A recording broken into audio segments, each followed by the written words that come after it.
نبی کریم صلی اللہ علیہ وآلہ وسلم کی عظمتوں کے ترانے سننے کے لیے آپ تشریف لائے ہیں، لیکن اب چونکہ انہوں نے اعلان کر دیا ہے تو میں چاہتا ہوں کہ چند باتیں اس حوالے سے آپ کی گوش گزار کر کے پھر انشاءاللہ عشق و محبت کی بھی باتیں آپ کی بارگاہ میں پیش کی جائیں گی، چونکہ یہ اہم مسئلہ ہے ہیومن ٹیمپرامنٹس میں۔ امام مالک رحمہ اللہ ارشاد فرماتے ہیں کہ انسان کی دو پیدائشیں ہیں۔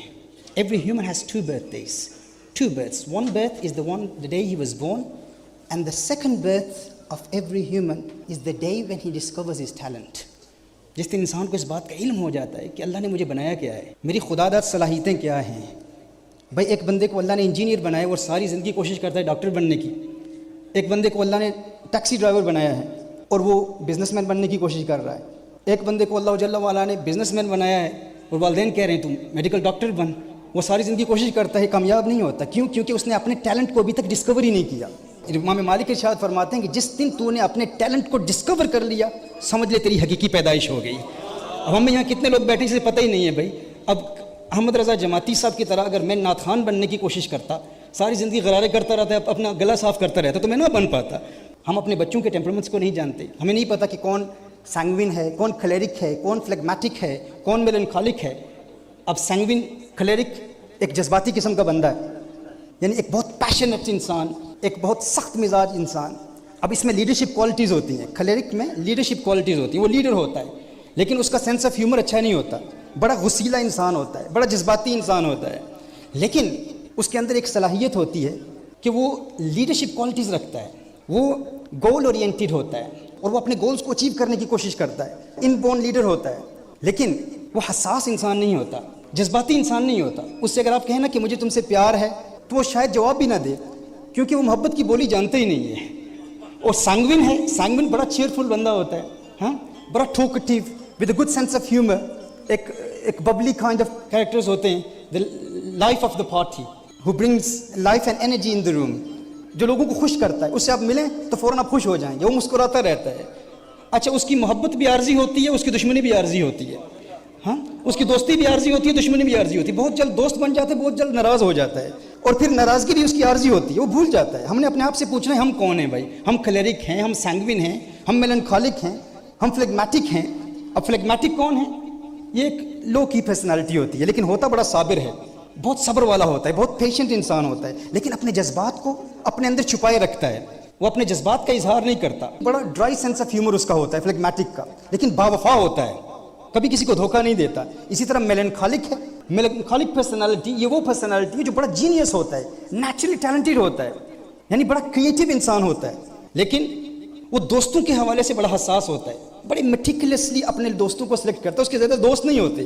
دنیا کے اکثر جو ڈاکٹرز وغیرہ ہوتے ہیں یہ میلنکھولک ہوتے ہیں، اور بڑے جو علمی حوالے سے، تحقیقی حوالے سے غور و فکر کرنے والے یہ زیادہ اوریٹری سکلز کے ماہر نہیں ہوتے، یہ خطیب نہیں ہوتے، اور یہ بیک گراؤنڈ میں کام کرنے والے ہوتے ہیں، چھپ کر کام کرنے والے ہوتے ہیں، اور ان کے ہاں یہ انٹریکشن، لوگوں سے باتیں کرنا، لوگوں کو خوش رکھنا، یہ کوالٹی ان میں نہیں ہوتی، ہوتے بڑے جینیس ہوتے ہیں۔ تو یہ مختلف ٹیلنٹس ہیں، مختلف ٹیمپرامنٹس ہیں۔ اب آپ کا بچہ اگر مثال کے طور پر آپ کا بچہ کھلیرک ہے اور وہ کمرے میں بیٹھا ہوا ہے اور وہ کمپیوٹر گیمز کھیل رہا ہے، اور آپ چاہتے ہیں، والد کو اپنے بچے کے ٹیمپرامنٹ کا پتہ ہی نہیں ہے، اور والد چاہتا ہے کہ یہ بچہ کمپیوٹر گیمز کو چھوڑے، ہوم ورک کرے۔ اب وہ اسے بتاتا ہے کہ تیرے ہوم ورک کی کتنی اہمیت ہے، ہوم ورک پر محنت کر، اسکول میں محنت کر، تعلیم میں محنت کر، لیکن وہ چونکہ گول اورینٹیڈ ہوتا ہے، وہ گیم کھیل رہا ہے، کسی سے مقابلہ کر رہا ہے اور وہ جیتنا چاہتا ہے، اب وہ کھلیرک ہے، اب اس کو اس وقت عقلی اور منطقی دلائل اس کو قائل کرنے کے لیے کافی نہیں ہوں گے، کیونکہ وہ چیلنجز ایکسیپٹ کرتا ہے۔ کھلیرک کیا ایکسیپٹ کرتا ہے؟ چیلنجز ایکسیپٹ کرتا ہے۔ آپ اس کو چیلنج کریں گے نا تو وہ فوراً قبول کر لے گا۔ چیلنجز کیسے؟ کھلیرک مزاج، اگر آپ نے اپنے بچے کے مزاج کو سمجھ لیا کہ یہ کھلیرک مزاج ہے، آپ کو اس سے اتنا ہی کہنا ہوگا کہ دیکھ تو نکما ہے، تیرے دوست تجھ سے زیادہ کامیابی حاصل کر سکتے ہیں، تو ایگزامز میں کامیابی نہیں ہو سکتا۔ اب چونکہ وہ چیلنجز پسند کرتا ہے، وہ کہے گا نہیں یہ کیسے ہو سکتا ہے، تم نے مجھے چیلنج کیا ہے۔ کھلیرک مزاج کا یہ ترہ امتیاز ہے، یہ خصوصیت ہے، یہ اسپیشلٹی ہے۔ وہ بچہ فوراً کہے گا ماں تو مجھے کہتی ہے کہ میں کامیاب نہیں ہو سکتا، اب میں کامیاب ہو کر دکھاؤں گا۔ وہ کمپیوٹر گیم کو، وہ ٹی وی کو، وہ مووی کو چھوڑ کے فوراً اپنے ہوم ورک پر لگ پڑے گا۔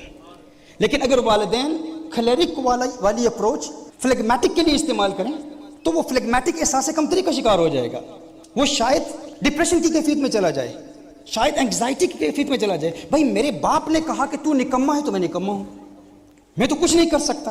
اگر کھلیرک کی اپروچ آپ فلیگمیٹک پر استعمال کریں گے تو فلیگمیٹک کیا ہوگا؟ وہ ڈپریشن کا شکار ہو جائے گا. وہ کہے گا میرے والد صاحب نے کہا ہے میں کچھ نہیں کر سکتا تو میں کچھ نہیں کر سکتا. لیکن وہی اپروچ اگر آپ کلیرک پر استعمال کریں تو کلیرک فوراً اس کی حوصلہ افزائی ہوگی. وہ کہے گا میں کر سکتا ہوں، میں ثابت کروں گا.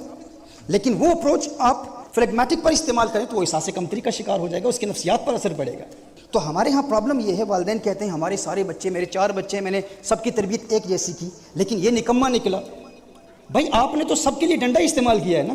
آپ نے حضور اکرم صلی اللہ علیہ وسلم کی سیرت کی روشنی میں لوگوں کے ٹیمپرمنٹس، اپنے بچوں کے ٹیمپرمنٹس کو سمجھنے کی کوشش ہی نہیں کی. یعنی جس کے ساتھ آپ نے کلیرک کی اپروچ رکھنی اس کے ساتھ فلیگمیٹک والی تھی، تو اس کا منفی اثر پڑا. اور یہ چیزیں صرف ہمارے بچوں میں نہیں ہیں. پیرنٹس جب سب کو ایک ہی طرح ٹریٹ کرتے ہیں، ان کے نیچر کو نہیں دیکھتے اور کہتے ہیں کہ میں نے ایفرٹ تو کیا لیکن ریزلٹس اس کے منفی نکلے. اس کا الٹا ریزلٹ کیوں نکلا؟ اس کی وجہ یہ ہے کیونکہ ہم نے اپنے آپ کو جاننے کی کوشش ہی نہیں کی. اور یہی معاملات ہمارے علماء میں بھی ہیں، ہمارے شیوخ میں بھی ہیں، ہمارے اسکالرز میں بھی ہیں، یہی ہمارے پولیٹیکل لیڈرز میں بھی ہیں. یعنی ٹیمپرمنٹس نہ جاننے کی وجہ سے لوگوں میں مصالحت ہم کر ہی نہیں پاتے. ہم ڈنڈا استعمال کرتے ہیں، کسی میں ذرا سا انحراف دیکھا ہم ایک ہی ڈنڈا سب پر استعمال کرتے ہیں. اب کہیں کہیں تو چل جاتا ہے لیکن کہیں نہیں چلے گا. اس میں ایسے سنجیدہ لوگوں کی ضرورت ہوتی ہے جو حضور اکرم صلی اللہ علیہ وسلم کی سیرت کے ان اصولوں کو اپلائی کرتے ہیں. اب دیکھیں، آپ ہر جگہ ڈنڈا استعمال کریں گے، ہر ایک پر غصہ کریں گے، کہیں کام آ جائے گا. اگر وہ بھی آگے سے کوئی بدماش نکلا، اب ہر طرف ہر ایک کو ایک طریقے سے ہم نے ٹریٹ نہیں کرنا. وہ کہتے ہیں نا کہ ہر موری وچ انگل دینا اے نہیں کم چنگیرا، مت اگے کوئی بیٹھا ہوئے باشک ناگ وڈیرا. اب پتہ نہیں آپ کو میری یہ باتیں سمجھ آ رہی ہیں کہ نہیں. وہ آگے جو بیٹھا ہوا ہے وہ بھی شاید کلیرک ہو، ہاں، پر مورکھ نو کے پند نصیحت، پتھر نو کی پالا، دودھ اندر کاگ نو ہے یہ انت کالے دا کالا. دودھ کے اندر کبے کو نہلانے کی کوشش کریں اس نیت سے کہ اس کا رنگ بدل جائے گا، تو اس کا رنگ تو نہیں بدلے گا.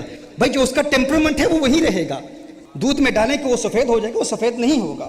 تو اس لیے میں عرض کر رہا تھا کہ نبی کریم صلی اللہ علیہ وآلہ وسلم کی سیرت کے حوالے سے جو میں نے پہلے تمہید باندھی تھی، چونکہ یہ تھوڑی سی ڈسٹریکشن ہو گئی ہے، لیکن میں یہ چاہتا ہوں کہ حضور اکرم صلی اللہ علیہ وسلم کی تعلیمات کی روشنی میں چند اہم باتیں آپ کے گوش گزار کروں. اور ٹیمپرمنٹس کا چونکہ ایک پورا سبجیکٹ ہے، اگر اس پر میں بات کرتا رہا، یہ سائنس پڑھاتا رہا تو پھر بہت وقت درکار ہے. اور حسن مصطفیٰ صلی اللہ علیہ وسلم کی بھی بات کرنی ہے.